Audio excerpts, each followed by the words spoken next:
ପରିଚୟ ଟିକେ ଦେଲେ। ନାଁ ହେଉଛି ରମାବତ ମାର୍କଣ୍ଡ ବାବା। ମାର୍କଣ୍ଡ ବାବା ଏଇ ଆଶ୍ରମରେ ତେନ୍ତୁଳିପାଟଣା ଆଶ୍ରମରେ ଆପଣ ସବୁବେଳେ ରହୁଛନ୍ତି। ହଁ। ଆଶ୍ରମ ବିଷୟରେ କିଛି କୁହନ୍ତୁ, ଆଶ୍ରମ କେମିତି ସ୍ଥାପିତ ହେଲା, କେଉଁ ବାବା ଆସିଥିଲେ, କେତେ ବର୍ଷ ହେଲା ହେଇଗଲାଣି, ସେ ବିଷୟରେ ଟିକେ କୁହନ୍ତୁ। କ'ଣ କ'ଣ ବାର୍ଷିକ ମେଳା ଏଠି ହୁଏ, ଏଠି କିପରି ହୁଏ, ଯେଉଁ ନବାନ୍ନ କିପରି ଲାଗି ହୁଏ, ସେ ବିଷୟରେ ଟିକେ କୁହନ୍ତୁ। ଆମର ଆଶ୍ରମ ହେଉଛି ବାବାଙ୍କ ତତ୍ତ୍ୱାବଧାନରେ ଏଇଟା 2001ରେ ଆରମ୍ଭ ହେଇଥିଲା। ତାପରେ ସେଠୁ ଆମେ 2000 ବାବାଙ୍କ ତତ୍ତ୍ୱାବଧାନରେ ଆମେ 2010ରେ ଏଇଟା ଆରମ୍ଭ କଲୁ। ପୁଣି କାମଟା ଅଧପତନ ହେଇଥିଲା, ପୁଣି ସେଇଟା ସମ୍ପୂର୍ଣ୍ଣ କରାହେଲା ବାବାଙ୍କ ତତ୍ତ୍ୱାବଧାନରେ।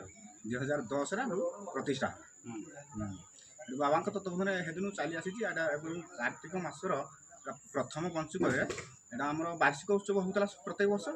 ତାପରେ ମଝିରେ ଅଟକି ଯାଇଥିଲା, ପୁଣି ଏଠୁ ଆମେ ଅଳ୍ପ ବହୁତ କରି ପୁଣି ଚାଲୁ କଲୁ ଏଇ ପଞ୍ଚୁକରେ। ଆଶ୍ରମ କେତେ ବର୍ଷ ହେଲା ହେଇଗଲାଣି ସ୍ଥାପିତ? ଆଶ୍ରମ ହେଇଗଲାଣି 22 ବର୍ଷ। 22 ବର୍ଷ। କ'ଣ କ'ଣ ବାର୍ଷିକ ଆଉ କ'ଣ କ'ଣ ମେଳା ସବୁ ହୁଏ? ଆଉ କିଛି ସେମିତି ହୁଏନି। ନବାନ୍ନ ଆମର ମୁଖ୍ୟ ହେଉଛି ତରସିଂହ ଆଶ୍ରମରେ ହୁଏ। ତରସିଂହ, ହଁ। ସେ ଏଇଠୁ କେତେ ବାଟ? ଏଠୁ 11 କିଲୋମିଟର ଖଣ୍ଡେ ଆଉ।